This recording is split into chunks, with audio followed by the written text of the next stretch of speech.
What's up, fight fans? Welcome back to the channel.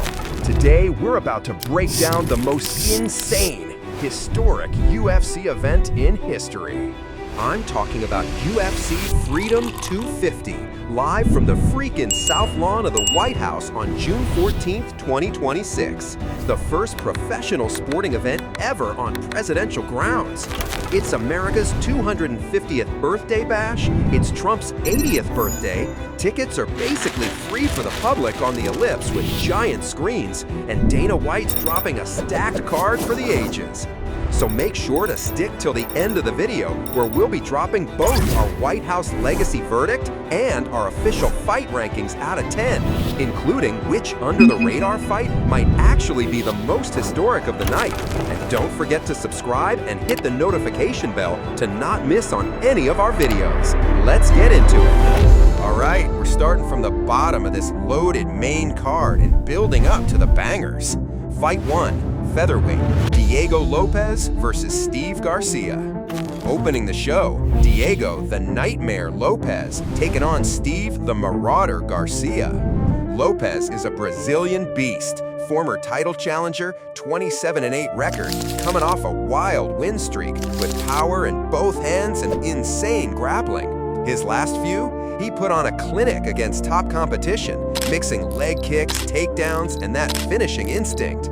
His Garcia, on a 7-fight UFC win streak, 19-5, slick boxer with knockout power and durability. He's been piecing guys up lately, decisions and finishes against ranked competition. This one's a striker versus well-rounded threat. Lopez has the edge in finishing ability and experience at the highest level. I can see Lopez pulling it out late with a TKO, so our pick for the winner of this fight would be Lopez by TKO. Moving on, we got on the second fight, we got middleweight, Nickal versus Daukaus. Nickal, the NCAA wrestling machine, 8-1, making moves in the middleweight division. This dude's a phenomenal, explosive takedowns, ground and pound, and improving striking. His recent fights? Dominant wrestling displays, finishing guys quick or grinding out decisions. He's built for this. Daukaus, who the fuck is that guy? 17-4, tough veteran with BJJ black belt skills, but he's been in wars. Last couple outings showed heart, but also some mistakes against elite wrestlers, which might get him in danger in the Octagon against Nickal. Daukaus might try to scramble, but Bo's too athletic. Prediction, Nickal by TKO.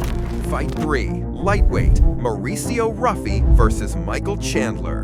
Now we cookin'. Mauricio the Rough Ruffy, 13-2, versus the veteran Michael Chandler, 23-10. After waiting 2 years for Conor to come back to the sport, here are his accomplishments. Former Bellator champ, 3-time title challenger in UFC, explosive as hell. His last fights have been wars, but age and mileage might show after round 1. He's the ultimate anytime, anywhere guy. Chandler is looking for a better and scarier fighter. Ruffy is that young Brazilian killer, aggressive, power, and momentum on his side. He's been knocking out or submitting guys in the UFC with bad intentions. This is a striker's delight. Ruffy's youth and power versus Chandler's experience and one-punch KO threat.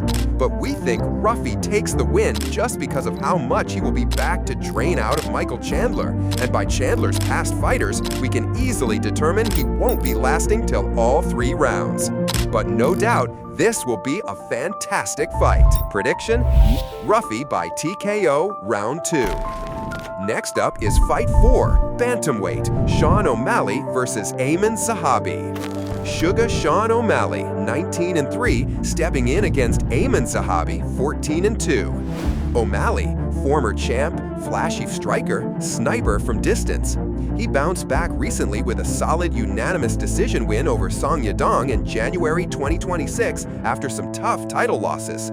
His last 2-3 fights show he's still elite, creative striking, that reach, and charisma. On the other hand, Zahabi, on a 7-fight win streak, Canadian sniper with precision and durability. He's been piecing up the division quietly. Sugar has the star power and the tools, but Zahabi's no joke. O'Malley's movement and counters might win him the fight. Prediction: O'Malley by decision. Crowd favorite for sure. We'll have to see what happens and how it plays off. We'll see if this one cracks my top rankings out of 10 at the end of the video. Fight 5. Heavyweight. Derrick Lewis versus Josh Hockett. The Black Beast is back! Derrick Lewis, 29-13, versus undefeated prospect Josh Hockett. Lewis, all-time UFC KO leader, bombs for hands, hilarious personality. He got added to this card at Trump's personal request after Hockett's big win at UFC 327. Pretty badass how that played out organically during the fight. All right, we are at the last 2 fights of the White House card, moving up to a fight I am personally really anticipating. Heavyweight interim title, Alex Pereira versus Ciryl Gane. Powhatan Alex Pereira, 13-3, versus Bantamweight Ciryl Gane for the interim heavyweight title. Pereira, former middleweight and light heavyweight champ, now moving up to heavyweight looking for 3-division history. Recent fights: TKO'd Magomed Ankalaev in October 4th, 2025 to regain the light heavyweight belt, then vacated it. Plus, those legendary KOs over Roundtree and Prochaskaza. He's huge at 247 pounds now, with that left kick and elbows from hell. Gane, 13-2, former interim heavyweight champ, slick movement, elite kickboxing, but chin questions in wars. His style is technical, but Pereira's power is generational. He has so many advantages: kicks, elbows, and the most famous one, the left hook of death. His size and striking should overwhelm Gane, which is why our pick for this fight will be Alex Pereira by TKO, round 3. He'll be making history, being first 3-division champ on the White House lawn. And the main event: Ilia El Matador Topuria, 17-0, undefeated champ, versus Justin the Highlight Gaethje, 27-5, interim champ. Lightweight unification for all the marbles. Topuria has a stacked resume, former featherweight champ, now lightweight king. Recent dominance: 3rd-round KO of Max Holloway in October 26, 2024. 1st-round KO of Charles Oliveira in June 28, 2025. Power, grappling, confidence are off the charts. He's the complete package and hasn't lost a single fight yet. Justin Gaethje, legend of those lower leg kicks, heart of a lion. Just won the interim with a gritty unanimous decision over Paddy Pimblett on 24th of January 2026, and beat Fiziev before that on March 8th, 2025. He's been in wars with Poirier, Holloway-type legends, but would that much violence be enough to drop Topuria?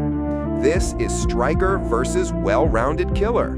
Topuria's power and wrestling is way higher than Justin. My final prediction: Topuria by KO/TKO, round 2. New undisputed champ crowned at the White House. Let's be honest, Gaethje won't be able to pull off this miracle, but there is always that what if. Moving on to our last segment of the video, where I'll be giving my ratings on what card are the best and my official White House legacy verdict. So, I'll rate Diego Lopez versus Steve Garcia 7.8 out of 10. Bo Nickal versus Kyle Daukaus, 8.1 out of 10. Mauricio Ruffy versus Michael Chandler, 9.4 out of 10. Sean O'Malley versus Aiemann Zahabi, 8.7 out of 10. Derrick Lewis versus Josh Hokit, 9.3 out of 10. Alex Pereira versus Ciryl Gane, co-main, 9.5 out of 10. Ilia Topuria versus Justin Gaethje, main event, 9 out of 10. This is how I believe each fighter's night on the South Lawn will be remembered in UFC history books decades from now. Not just who wins, but whose performance becomes legendary. Number 7, Diego Lopez. Solid win, but remembered as the guy who set the tone for an historic night. Number 6, Bo Nickal.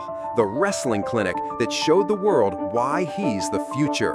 Number 5, Sean O'Malley, another flashy highlight reel that reminds everyone why Suga is a superstar. Number 4, Mauricio Ruffy, the young killer who proved he belongs with the legends. Number 3, Derrick Lewis, the viral KO that Trump and the whole country will be talking about for years. Number 2, Alex Pereira, the night he became a 3-division champion on the White House lawn. History made. And number 1, the fighter whose win I believe becomes the most replayed clip in UFC history, Ilia Topuria. So there it is, my full breakdown and predictions for UFC Freedom 250. What is your favorite fight in the card? Drop your predictions in the comments. Will Poatan make history? Do you believe in Justin Gaethje? And the most important question, have you ever heard of Kyle Daukaus before this card was announced? If you enjoyed this video, leave a like, subscribe for more UFC content.